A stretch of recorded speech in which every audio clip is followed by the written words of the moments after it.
सभी त्योहारों में होली का कुछ अलग ही महत्व होता है। तो हम और आप देखते हैं कि होली क्यों मनाई जाती है। अरे क्या हो गया, इतनी चिल्लाते हुए क्यों आ रहे हो तीनों के तीनों? क्या बात हो गई, बताओ ज़रा। दादी माँ, हमें आपसे कुछ पूछना है दादी माँ। बोलो, क्या पूछना है तुम तीनों को मुझसे? दादी माँ, हम होली क्यों मनाते हैं और हम शाम को होली को क्यों जलाते हैं दादी माँ? हाँ दादी माँ, हमारी स्कूल की मैम ने बोला है कि अपने घर पर पूछ के आना कि होली क्यों मनाते हैं। तो बताओ ना दादी माँ, होली क्यों मनाते हैं? अच्छा तो ठीक है, मैं तुम्हें बताती हूँ कि हम होली क्यों मनाते हैं और हम शाम को होली क्यों जलाते हैं। ठीक है दादी माँ। जी दादी माँ। ठीक है दादी माँ, आप हमें कहानी सुनाओ। अच्छा, तो ये कहानी ज़रा ध्यान से सुनना। मैं इसका परिणाम कहानी के अंत में ज़रूर पूछूंगी तुम लोगों से। तो बहुत साल पहले हिरण्यकश्यप नाम के राजा ने घोर तपस्या कर ब्रह्मा जी को प्रसन्न किया और उनसे वर मांगे कि ना तो वो घर के अंदर मर सकता है और ना ही बाहर, ना ही आकाश में, ना ही धरती पर, ना ही उसे कोई अस्त्र शस्त्र मार सकता है और ना ही कोई जीव जंतु।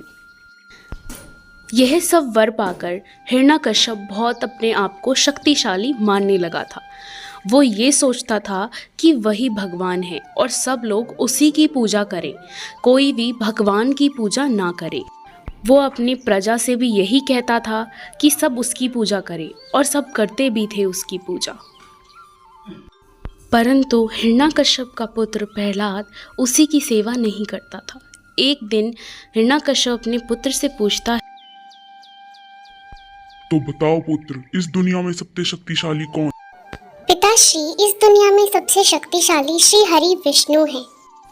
अपने पुत्र की ये बात सुनकर हिरण्यकश्यप क्रोधित हो जाता है। मूर्ख, इस दुनिया में सबसे शक्तिशाली मैं हूँ, मेरा कोई अंत नहीं। हिरण्यकश्यप अपने सैनिकों को आदेश देता है कि वह प्रहलाद को मार दे। जाओ सैनिकों, उस प्रहलाद को जिंदा मत छोड़ना, उसे जान से मार दो। वो किसी काम का नहीं है। मूर्ख, वो श्री हरि विष्णु को बताता है अपना देवता। मैं हूँ इस धरती का भगवान। सबसे पहले वो उसे खाने में जहर देते हैं, फिर भी प्रहलाद को कुछ नहीं होता।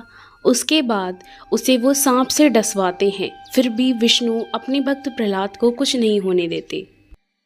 जब हिरण्यकश्यप अपनी सारी चालों में नाकाम हो जाता है तो वो अपनी बहन होलिका को बुलाता है और उसे सारी बात बताता है कि प्रहलाद श्री हरि विष्णु का भक्त है और मेरा भक्त नहीं है। आप चिंता मत कीजिए भैया, मैं हूं ना। मैं सबको बताऊंगी कि आपसे ताकतवर कोई नहीं है। होलिका के पास वरदान था कि वह आग में नहीं जल सकती। देखिए भैया, मैं एक काम करूंगी, आप बस अग्नि जलवाइए और मैं उस अग्नि में प्रहलाद को लेकर बैठ जाऊंगी। मुझे तो कुछ नहीं होगा, पर प्रहलाद बचेगा नहीं। आप चिंता मत कीजिए भैया, सबको पता चल जाएगा कि आप ही भगवान हैं।